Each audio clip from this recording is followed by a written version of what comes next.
কি ঘটেছিল সেই দিন, যেদিন ছেলে বৌমা মিলে শাশুড়ি মাকে হাওড়া স্টেশনে ফেলে রেখে চলে আসে। তারপর যা ঘটলো সেটা জানলে পায়ের তলা থেকে মাটি সরে যাবে। পুরো ঘটনা জানতে হলে গল্পটি পুরোটি শুনবেন। আর গল্পটি ভালো লাগলে একটা লাইক করবেন আর চ্যানেলটা সাবস্ক্রাইব করে পাশে থাকবেন। চলুন শুরু করা যাক। রোহিত ও নীলা ঢাকায় ভালো চাকরি নিয়ে সুখী জীবন কাটাচ্ছিলেন। তবে কিছুদিন ধরে তাদের সম্পর্কের মাঝে এক অদ্ভুত অস্থিরতা তৈরি হচ্ছিল। নীলা মনে করত শাশুড়িমা তাদের জীবনের এক বিশাল বাধা। নীলা বলল, তোমার মা তো মূর্খ, কত কিছু বোঝে না, তুমি বুঝতে পারছো না? প্রতিবার তোমার মাকে কিছু বললেই সে তো সেটা মানে না, একেবারে হেঁটে চলে যায়। আর তুমি দেখো সে আমাদের জীবনের জন্য কিভাবে একটা বড় বাধা হয়ে দাঁড়িয়েছে। আমি আর এটা সহ্য করতে পারছি না।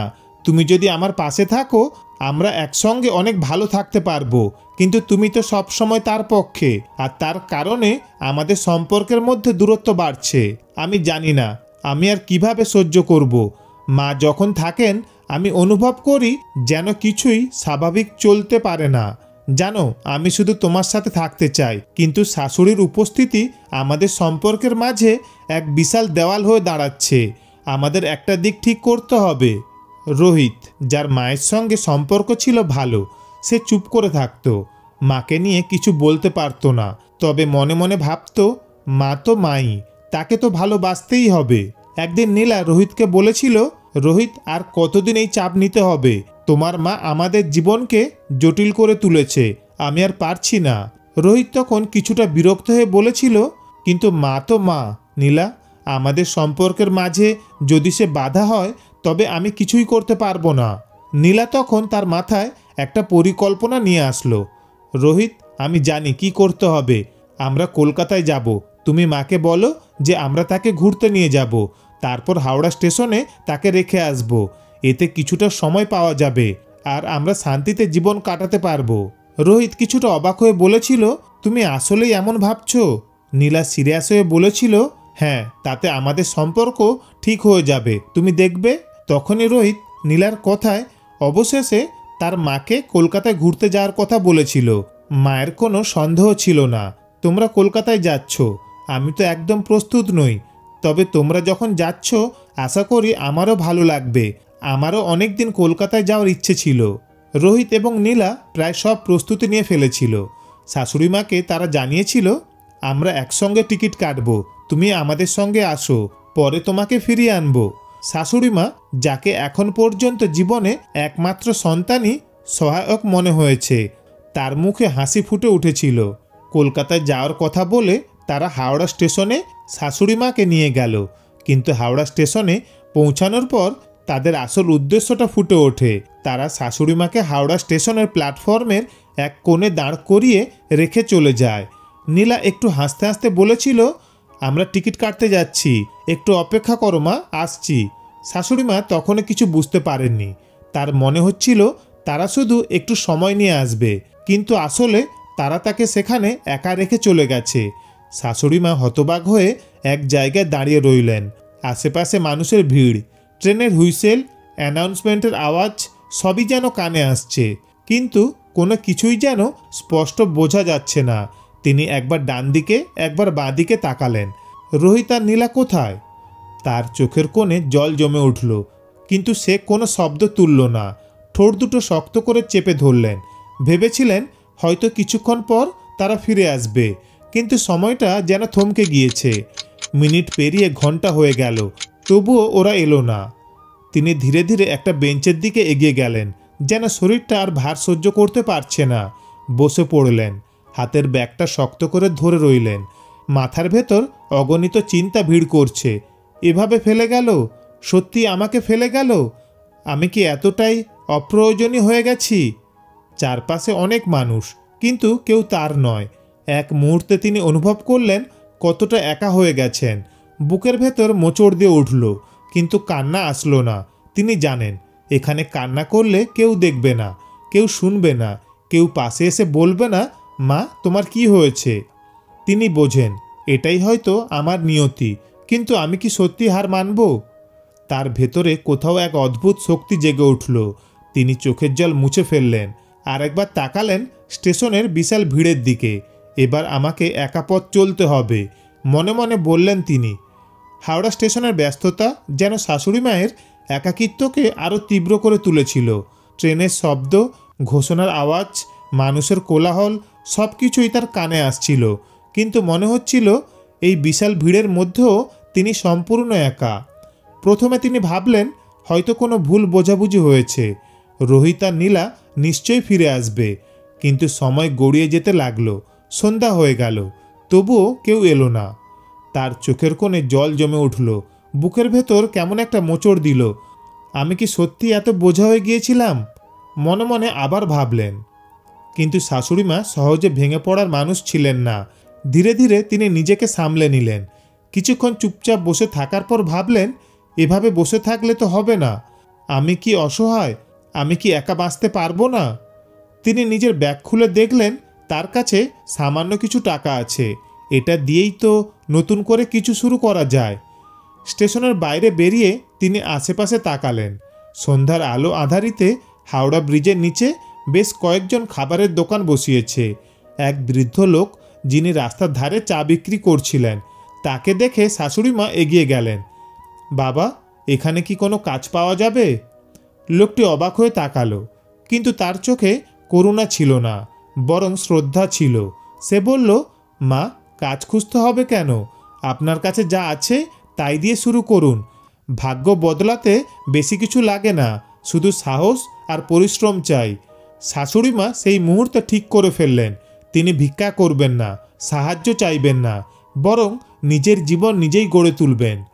পরদিন সকালে তিনি স্টেশন এলাকার এক ছোট বাজারে গেলেন।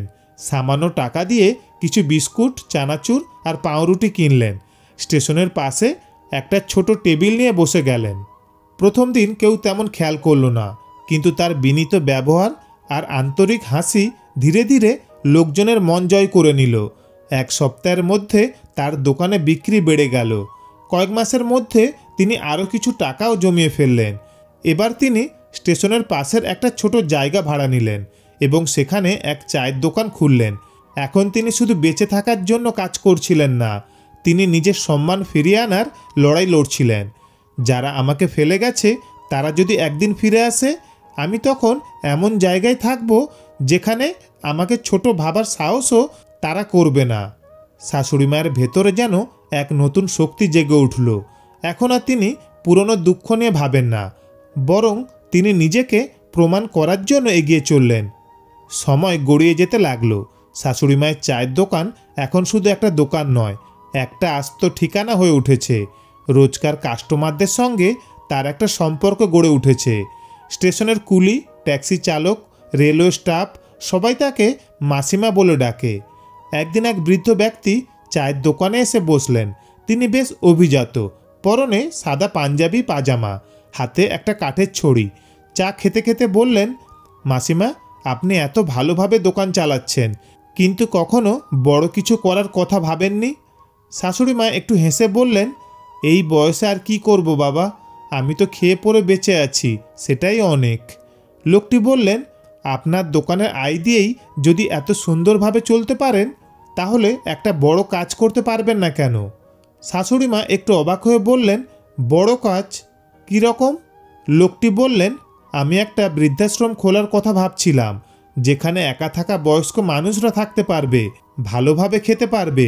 আপনি যদি চান আমি সাহায্য করতে পারি। শাশুড়ি মা এক মুহূর্ত চুপ করে রইলেন।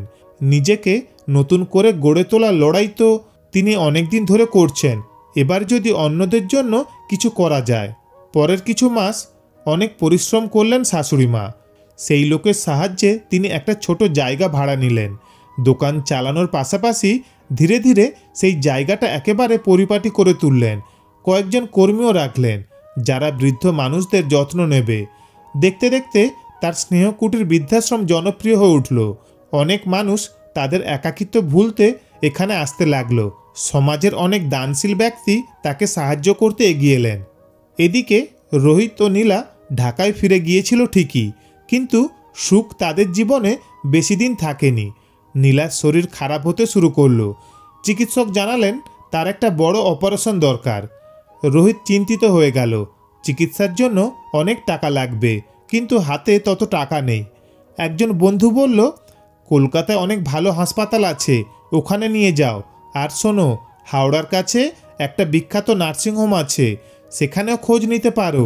ওদের একটা বৃদ্ধাশ্রমও আছে, যেখানে অনেক দানশীল মানুষ সাহায্য করেন। ওখানে গেলে হয়তো কোনোভাবে সাহায্য পাওয়া যাবে। রোহিত আর নীলা অনেকদিন পর কলকাতায় ফিরল, কিন্তু তারা কল্পনাও করতে পারেনি যে এই নার্সিংহোমের প্রতিষ্ঠাতা আর কেউ নন, তাদেরই ফেলে আসা মা। রোহিত যখন নার্সিংহোমে এলো তখন তার চোখ ছানা বড়া হয়ে গেল। সামনের ডেস্কে তার মা বসে আছেন, মাথায় উজ্জ্বল সাদা আঁচল, গায়ে সাধারণ কিন্তু পরিচ্ছন্ন শাড়ি, মুখে আত্মবিশ্বাসের ছাপ। চারপাশে সবাই তাকে মাসিমা বলে সম্মান জানাচ্ছে। রোহিত যেন বিশ্বাসই করতে পারছিল না। একসময় যে মাকে সে বোঝা ভেবেছিল, আজ সেই মাই এত মানুষের আশ্রয়স্থল হয়ে উঠেছেন। নীলা মায়ের পায়ের কাছে বসে কাঁদতে লাগলো। মা, আমায় ক্ষমা করো, আমি ভুল করেছি, তুমি আমাদের সঙ্গে চলো, আমরা তোমাকে আর ফেলে দেব না। শাশুড়িমা শান্ত গলায় বললেন, মেয়ে মানুষ তার কর্ম দিয়ে নিজের জায়গা তৈরি করে। আমি এখানে আমার জায়গা করে নিয়েছি, আমি আর তোমাদের বোঝা হব না। রোহিত কাঁদো কাঁদো গলায় বলল, মা, আমরা চাই তুমি আমাদের সঙ্গে ফিরে চলো। তোমার মতো মাকে ফেলে আসাটা আমাদের সবচেয়ে বড় ভুল ছিল। শাশুড়িমা মৃদু হেসে বললেন, ফেলে এসেছিলে বলেই তো আমি আজ এই মাসিমা হয়ে উঠতে পেরেছি, বুঝলে বাবা? রোহিত আর নীলা মাথা নিচু করে দাঁড়িয়ে রইল। শাশুড়িমা একটু থেমে বললেন, কিন্তু আমি তোমাদের ক্ষমা করেছি। নীলা, তোমার চিকিৎসা এখানেই হবে, আমাদের নার্সিংহোমে তোমার জন্য সব ব্যবস্থা থাকবে। রোহিত অবাক হয়ে বলল, তোমার নার্সিংহোম? শাশুড়িমা হাসলেন, হ্যাঁ বাবা, এখন আমিও কারোর দয়ার উপর নির্ভর করি না, বরং অন্যদের সাহায্য করতে পারি। নীলার চিকিৎসা হলো, সে সুস্থ হয়ে উঠল। রোহিত ও নীলা মাকে অনেক অনুরোধ করলো তাদের সঙ্গে ফেরার জন্য, কিন্তু মা বললেন, আমি এখন এখানেই সুখী আর এখানেই থেকে যাব। রোহিত মায়ের পায়ের কাছে বসে বলল, তাহলে অন্তত তোমার আশীর্বাদ দাও, যাতে আমরা আর কখনো কোনো ভুল না করি। শাশুড়িমা তার মাথায় হাত রাখলেন। রোহিত ও নীলা ঢাকায় ফিরে গেল, কিন্তু এবার একদম বদলে গিয়েছিল তারা মায়ের শেখানো শিক্ষা মনে রাখলো। জীবনে কখনো কাউকে বোঝা মনে করো না, কারণ সময় বদলাতে বেশি সময় লাগে না। আর শাশুড়িমা, তিনি আরও শক্ত হয়ে উঠলেন। তার স্নেহকুটির এখন শুধু একটি বৃদ্ধাশ্রম নয়, এটা অনেকের কাছে নতুন জীবনের শুরু। গল্পটি কেমন লাগলো অবশ্যই কমেন্ট করে জানাবেন, আর গল্পটি যদি ভালো লাগে একটা লাইক করে দেবেন। আর এমনই গল্প শুনতে চাইলে আমার এই চ্যানেলটি সাবস্ক্রাইব করে পাশে থাকবেন। ধন্যবাদ।